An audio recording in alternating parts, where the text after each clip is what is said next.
Mbote na bino ba landinyo sur émission pour na mboka nanga. Tobunga kité. Tozaki na moi déplacement muke nde sengaki un peu silence ou ezala moi mulai et tozongi lokola lolenge tozongi to se déplacer les sous-soutés dans to fandi awawa kino to jet privé de to ko beta balere et tout tozongi lokola bato mosusu. Et Yangwana lokola comme d'habitude toujours aux argana humble présentateur Nabino Arnaud Mozino Tumba abi l'homme qu'il faut ouais il a cabino ba information na source le lengue zalaka toujours et puis na sepelaka lorsque ezana moto moko soki na bengie aboyaka invitation te pe soki to bengani alobaka soki ata disponible alobaka te boya mbala moko et le loba bengae le pharaon de la ville de Kinshasa c'est le président de l'interfédéral du parti cher de l'honorable Roger Lumbala to bengisi na plateau abiso ya lelo pour na mboka nanga le président interfédéral Ogin Zembela numérique pharaon de la ville de Kinshasa. Monsieur le président interfédéral, bonjour. Bonjour, monsieur Arnold. Ah, boni, papa président. N'est pas que Nazala Kitoko, toujours Kitoko, et puis Tozala Kitoko. Vraiment, ils ont toujours la mise sur les coups de Rolobelate. Binomo Ozomona, Ibino Ozomona, aspect santé, président interfédéral de la ville de Kinshasa. Balobi Yendaza Pharaon.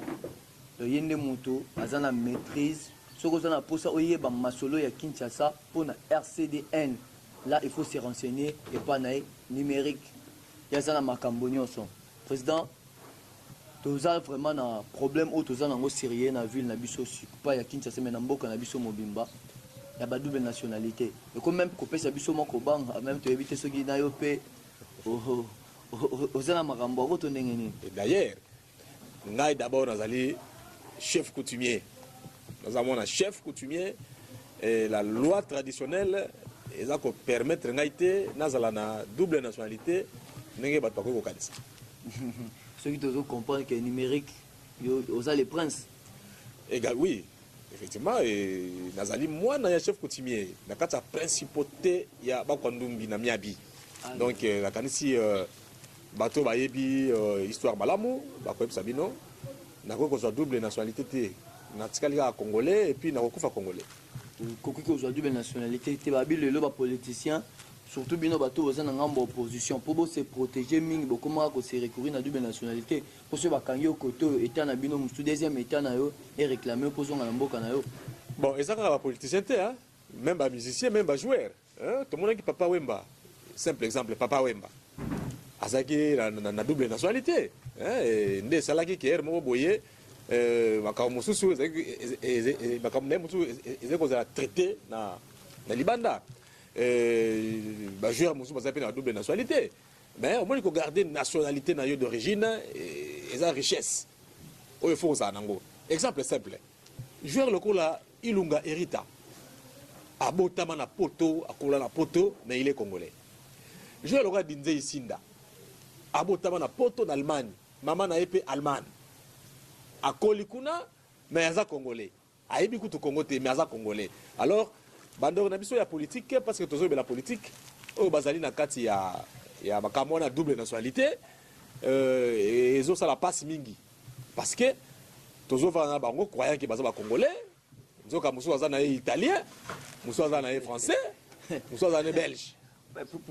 Président, na lingina cha moi supu mukina munoko. Tango simbi na nationalité française. Mais parmi na moko ba journal na yebaki na kotanga mais président na yope Roger Lumbala il est pas dans la nationalité française. Moi moko Roger Lumbala étant de la famille il y a un chef coutumier il a le sang il y a un chef à cause de la nationalité mibalete il est congolais né congolais grandi congolais à recouvre congolais. Ce n'est pas parce que à Kendeki na France, c'est tout à fait normal à Kotanga na poto. Pour y atangi na poto hein. Université salon na poto, wana doutité. Atangi na poto. Ba politicien belebi batanga na poto. Ba ngona se touté. Ngoyeka sa atangi na poto te. Ya si na inikin ngoyeka sa atangi na poto te, Moïse Katumbi atangi pété. Atanga pété. Waye ndo lobi. Nazo ebisa yo naza maîtrise na comme nazo loba. Kasanji atangi awa Moïse Katumbi atangi ne pété azwa ka brevet ya mécanique auto asukeli wana mais Roger Lumbala atangi na poto na France. Mais un gouverneur ex-province ya Katanga. Bon, on a zali à quoi gouverner, hein? Tout le monde n'est pas un commerçant, comme gouverneur, n'est-ce pas s'agit. Azali commerçant ba diamant, hein? Comme gouverneur, il y a chance pour naïe zaki atangaki, hein? Politique. Aïe Katanga pendant que ça gouverneur. Té, on est atangaki avant déjà. Il attend déjà avant.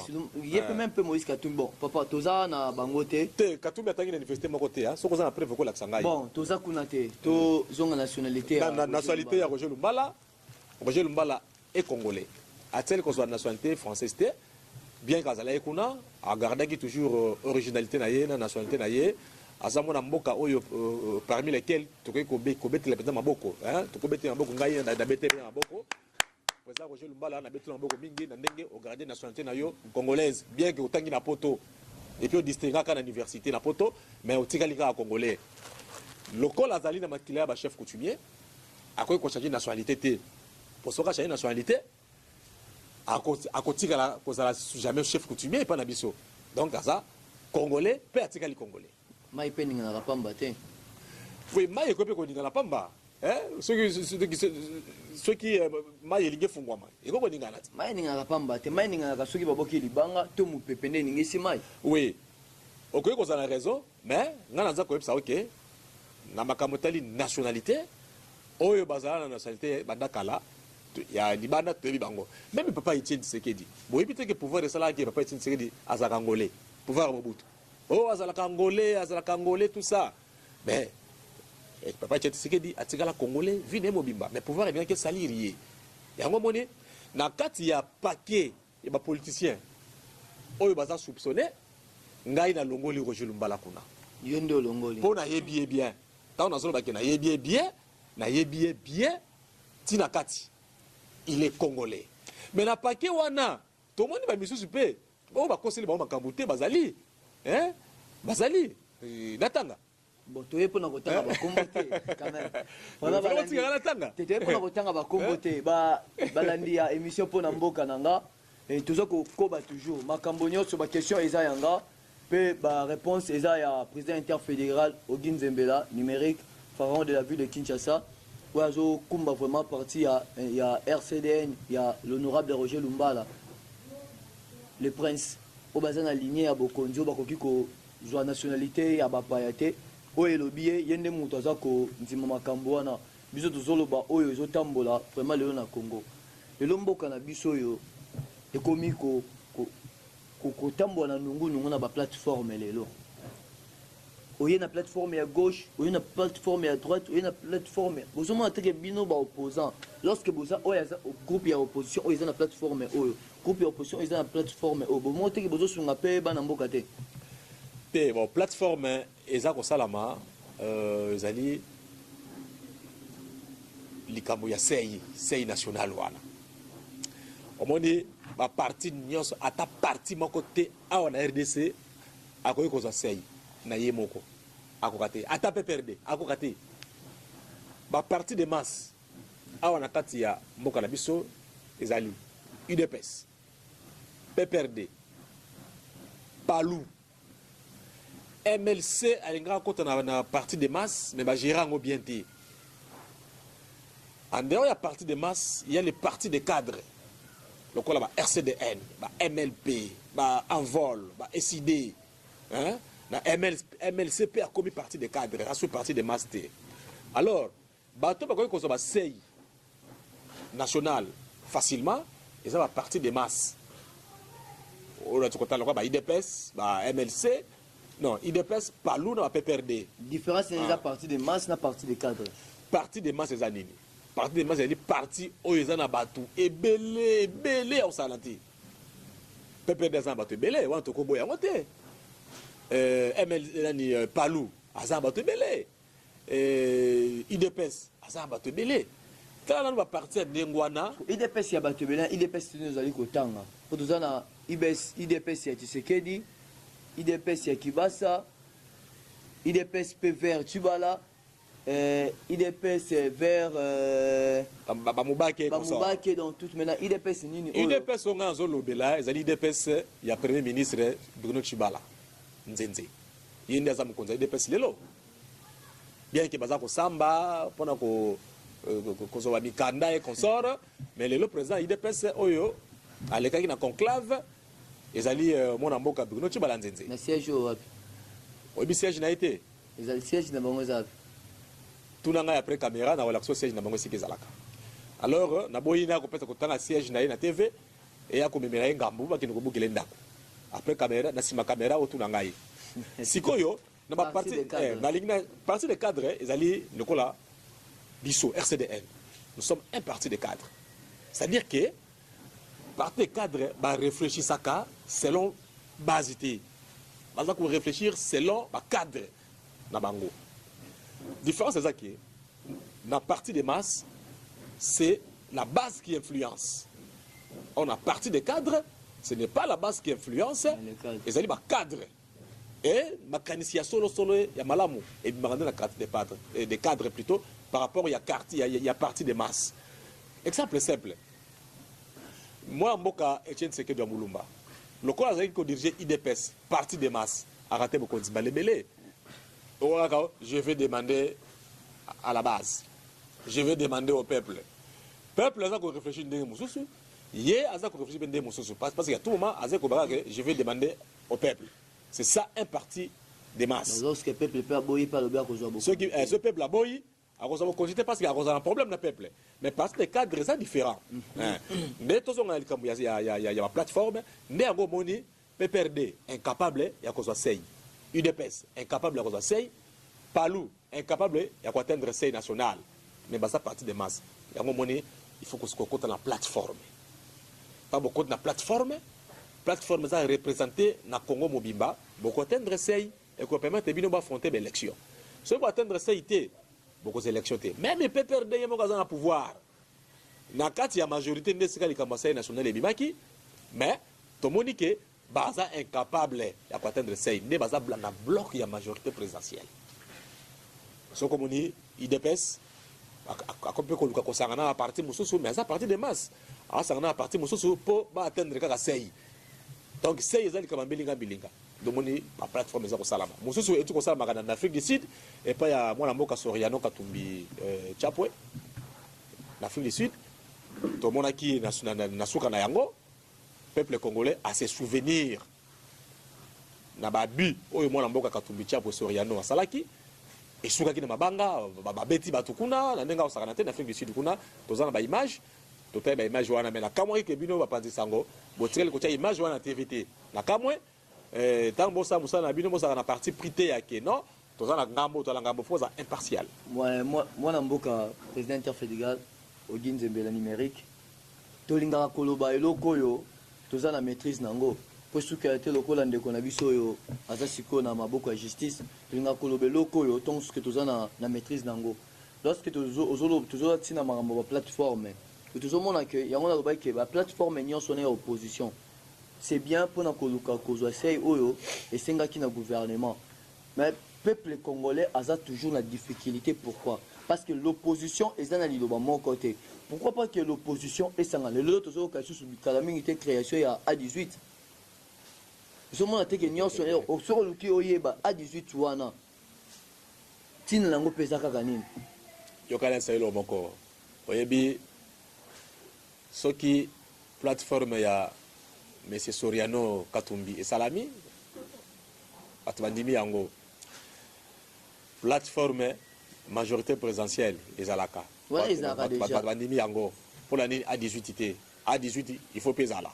Motuna ndestusko A18 wana mutina nango ezali susu nini? A18 ezali plateforme il y a 18 partis au bas s'afficher déjà la partie mususu eza kokota. L'association eza kokota ngai munaza koyebisa yo asbel na ngai moko abarumbu avant tout eza na kati ya A18 toza kokota basalaka mouvement politique moko ezalaka pona koconquérir pouvoir A18 et Salami ezali pona koconquérir kaka pouvoir ko afficher ba candidature ya batu na kati ya A18 pona kozwa pouvoir ya lobby pour A18 soka zwi pouvoir to diriger mboka oyo lo lenge moko na ba baza ko diriger siko te ndebo komona intelligence ya ba membre A18 ndenge to diriger mboka lobby Mboka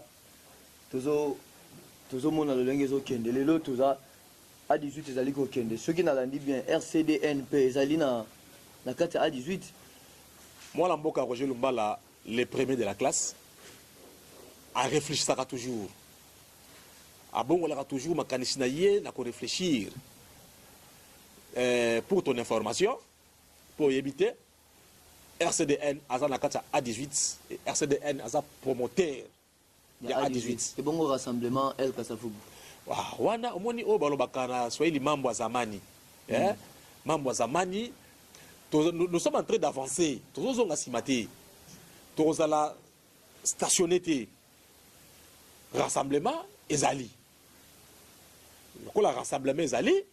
Et puis ici, A18 et bimate. A18 et bimi. Beaucoup de rassemblement pour nous faire dans A18, tout beaucoup de sanctions sont mis balé. Oyebi politique ezali très dynamique.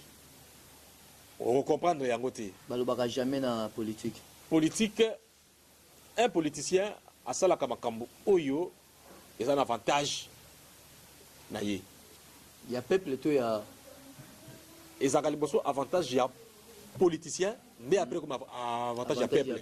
Et bandaka jamais avantage ya peuple comme avantage ya politicien. Té politicien ya d'abord a eu pouvoir les avantages naye mais abandi ko ça la volonté ya peuple. Somone ezakabongo A18 eza plateforme oyo eza ko sangisa batamayele ebele na mboka oyo. Na ko kotanga bakomuna bango awate mais botalela A18 ndenge za kokende to pesa yango chance ndenge za kokende na yebike to kozwa A18 akoza pouvoir lobby à diriger mboka oyo autrement.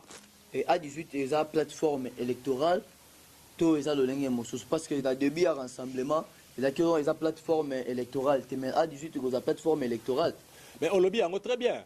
Toujours dans ça kende na ba élection to kende ba élection na statut à rassemblement te to kende na ba élection na statut à A18 est la plateforme électorale. Nous devons atteindre les seuils nationales. Alors, tout le monde dit que dans le cadre A18, tu reçois seuil national. Rassemblement aux Olo Belawana, il y a mon amboka Olengankoi Okunji. Et ça, la combien de partis qui est comme ça, qu'on a un siège, tout n'a pas basé la combien de partis dans le cadre rassemblement. Tout le bagage pour la commoter. Tu vois qu'il y a eu au président, pas qui n'est pas comme mon cambier rassemblement. Non, président Langaï a coquille qui t'a à niveau, il y a coquille de Luka. Kamba rassemblement c'est un grand monsieur na kati mboka oyo souci ya président nga izala ikaka ordre et compte na kati rassemblement par rapport il y a des ordres oyo mona mboka kurutu ngai olenga koyi okuji azai ko sa rassemblement et c'est pelisa ki batu ya maele te mutu ya maele lokola Roger Lumbala akoki ko vanda na kati ya potopoto wana te nde arobaki ke non to compte sa ordre na kati rassemblement c'est à prendre ou à laisser. Oya Monique, a ko vivre na kati ya désordre, hein? Ne atikali na kati ya désordre na ye. Le premier de la classe mon amboka Roger Lumbala wachitenga azamuta ordre. Soko yebi fédération ya France, tant azaki président, ataki ordre makasi. Ye atambola na ordre. Atamwa ye ministre ya commerce, atie ordre na ministère. Boni na kati ya rassemblement to kovanda na batamaye lokola ba Roger Lumbala, désordre est commis. Déjà bekité na longwe na rassemblement te. Mais nalingi yokangam nazoloba nalingi ordre et contre la carte rassemblement oya boy ordre contre la carte rassemblement akotika na désordre na ye et nous avançons toko télémakaka na niveau rassemblement niveau rassemblement te nous avançons balandaka des chemins à la fois te yo moko rassemblement bino moko A18 yokana solo moko na kati ya majorité présidentielle ba plateforme bezo salama exemple simple Palou, avec partenaire actif. Il y a PPRD. Tant que Monique et Yotam l'a bien été. Palou s'est détaché. Est-ce qu'il va condamner Palou? Non. À sa libre, ils ont opinion naïe. Et ça, le condamné tout ça qui n'a qu'à rassemblement. Tout le monde dit bilinga zali mingi, désordre zali mingi, ordre zate. Tout le monde a ordre moyen, batualingi ordre té. Tu as un rassemblement, mais tu sali alliance. Mais alliance, c'est la carte rassemblement. Mais RCDN, c'est un rassemblement. A sali pe alliance. Voilà un peu. Et bon, candidat à RCDN présidentiel, les années. Candidat à RCDN tobanda na niveau provincial. Candidat RCDN na niveau provincial. Ngai moko mutu na telemi liboso na yo. Province de Kinshasa, ville province de Kinshasa. Ngai moko mutu nazali liboso na yo, nazali candidat. Na kozala candidat plutôt na commune na ngai Barumbu. Candidat provincial na commune na ngai Barumbu. Et ça nazala compte alliance de 18. Alliance a affiché ngai na commune na Barumbu. Na yebike na ko gagner l'élection. Pour nazomona mutu ko battre na commune na Barumbu wa azate. Na ko battre bango nyonso. Na élection présidentielle, alliance et Kovanda. Bandaki na province, toki national na ba district. Oui, na national pour na Lukunga, alliance a affiché mon mboka Mama Bibish Kapinga. Yé a celle déjà intention, toko sola en alliance. Mama Bibish Kapinga. Mama Bibish Kapinga ko za pe malamu na mukoleko ya na nzela na yo mwana mboka. Problème ezalité, moi Bibish Kapinga azali vice-présidente interfédérale ya RCDN. Ba candidature na zoloba ezali ba intention ya ba membre ya RCDN. Et ko kota na alliance, to ko tamiser yango. Ben neti ngai nazali candidat confirmé na commune Barumbu na ba élection provinciale. Wana boko cheka ba candidat moko to boko cheka candidat ebele. Ils ont dépendre na ndenge to kosolo en alliance de 18 ndenge to kosolo là na stratégie politique na biso moyen étalant na télévision ezalité na yebike to kosolo kuna malamu to yebi ndenge to s'organiser de façon que tous ba élection national to qu'est-ce qu'on a présidentielle omoni na présidentielle alliance a kosolo là na kosolo la ba candidature ko pesama ta ba candidature ko pesama to ko tamiser tant to ko tamiser Tokotala, Nani Alliance a affiché comme candidat à la présidentielle. Ce qu'on dans le Bango Boye, en avance, les actes posent à secret alliance. Si on appelle RCDN, il y a un candidat ou non? RCDN a une carte alliance. Tant que l'alliance a un candidat, ça dit que l'alliance Mobimba est soutenue candidat. Par exemple, Ngaï, dans un candidat provincial, Nabarumbu. Tant que candidature est Mobimba, ils ont validé l'alliance. Ça dit que l'alliance a soutenir la candidature na Barumbu. Alliance a sensibiliser, a mobiliser pour voter dans la carte de Barumbu. Et ça dit que na députation nationale, na présidentielle. Ceux qui doivent se mettre d'accord, to bimisi candidature ya mutu moko na carte alliance comme président de la République, biso nyonso to ke desimana yi. Mais ngai na souhaité ezala mona mboka Roger Lumbala nde azo peser makasi. Il y a Azapé qui mérité qu'on soit candidat à la présidence dans la Katia. On a déjà obandi la discrimination parce que le RCDN a promoteur il y a A18. On a la discrimination. Est-ce que Naza liberté il y a coupé son on a sué na yo. Ah, il y a on a lobby. Parce que défendre les présidents ya parti na yo. Voilà. On est pas Monique non, na Katia alliance, Azana président na yé, Azala candidat, ayé na yé.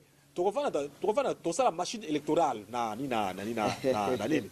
alliance et tu tamiser ma candidature mais ngai pona ngai mwana mboka Ogizembela les pharaons de la ville de Kinshasa et bongo pona kokoma na suka motuna ya suka A18 eza dirigé par nani et sorti na ngoi kozala quand sorti à 18 na kanisi yo zali mutu tozana yo ngonga nyonso na ronda tsuki na bengi yo oyaka na sortie à 18 na kobenga yo to kosala émission mususu ne koyeba autorité morale à 18 za nani aza ko coordonner à 18 et puis surtout officier des armes coloniales okoyeba kaka koza la précité mais la maya pio kisa motema bandeko ya émission pour mboka nanga to komi tozokende vraiment déjà na suka président Ogi na sepelaka lolenge nyonso lorsque tobenganaka ozalaka toujours disponible koleka bato mosusu mpona komona na lisusu ya malamu eza mpona koyoka makambo ya malonga oyoyo me ekozala lisusu kimia kitoko lisusu soki mpe A18 na baelonga baplateforme mosusu bokosanga na bino nyonso bozala liloba moko wana tokosunga mboka soki tokozala baplateforme ebele na opposition me minoko eza lolenge moko te wana ekosala baye bazodirige lisusu mboka oyo bazonga lisusu bandeko tokomi na suka mpona émission mpona mboka oyo eyambo tosilisa tolingi tozwa lisusu mot de la fin te po toyebi ke na misio koya lisusu tokozala lisusu pour na émission ya leo tokomi na suka liloba na yo eza nini mpona bana mboka président Ogi? Liloba na ngai ezali mingi maloba ya kimia na kosenga na peuple congolais tolona bolingo na kati ya mitema na biso lokola bana nzambe, tolingana to soutenir ba leader na biso, na kosenga lisusu pe na bandeko nyonso ya barumbu moto akozala candidat na députation provinciale na barumbu ngai yeyo monsieur Ogi Nzembe naza liboso na bino, bovotenga bosala confiance, to diriger commune na biso ndenge oyo nanu badirija te, c'est-à-dire to dirige yango bien kitoko. Maloba oyo nakoki kosukisa yango ezali ke naza kopesa mbote mingi na bandeko na biso nyonso bazali ya diaspora bana na mikili misusu, na bandi na ndeko na ngai Gilles Lobey aza na Afrique du Sud, napesi ndeko na ngai John Kiala na Afrique du Sud mbote, napesi Ken Nick mbote, napesi mama Fatou Tabu aza na Poto mbote, napesi mama Rose Asidi napesi mbote, na bosani te président fédéral ya Lomami monsieur Ousmane Kassadi napesi mbote, napesi pe mbote mingi na libota ya leader na biso président na ngai Roger Lumbala Chitenga, napesi mbote mingi na libota na ye mama Chantal, napesi mbote na président na ngai Roger Lumbala, napesi mbote na secrétaire général na biso monsieur Paulé Chantumba Albert, et puis secrétaire général à John Nyonso napesi bango mbote, napesi mbote na CG Abdoul, CG Raphaël Kibasa, napesi mbote na mama Annie Kankou, secrétaire général adjoint, et napesi mbote na bandeko nyonso ya RCDN na bandeko nyonso ya Alliance.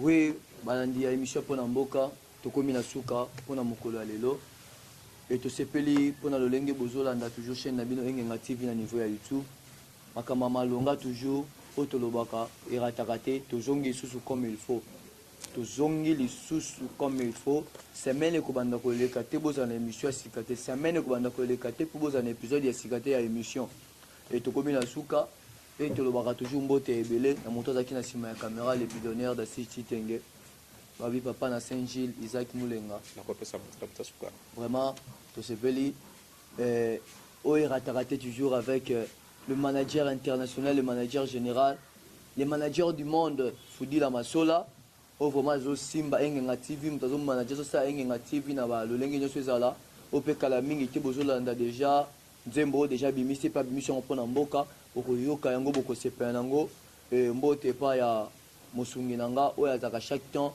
lorsqu'il a bengi pona kopesa code le boss Daniel Kamba la kati ya Istanbul, la kati ya Turquie, babi agence Alliance Cargo. Soko lingi ko sala conteneur na yo, soko lingi ko bongisa o sala kolito mute mutuka, ote na moyena sala conteneur nga moko ezate mais yo ya kaka na agence Alliance Cargo et pas les boss Daniel Kamba ko sala le conteneur ya yo moko kaka. O tikaka juste te mutuka moko ationgo pe na mai. Eye ba koli kutu na parle même pas trafic Turquie, Kinshasa, Angola donc France, bisika nyonso oyo Alliance Cargo eza mbote na Richard Mozino, là c'est mon oncle propre na kata Zurich, mbote na Blaise Mozino, là aussi c'est mon oncle na kata Angola, mbote na mon cousin propre Oriol Lupini, na kata Benelix Chideric de Chanel Lupini, représentant ya Amemonk na niveau ya Russie, et Nata Mangaka, donc tellement boza vraiment ebele, bambote na bino bato bozolanda Engenga TV na mokili mobimba. Merci président Ogi. Ngande na tondi botondi asepeli na mikolo oyo eza koya.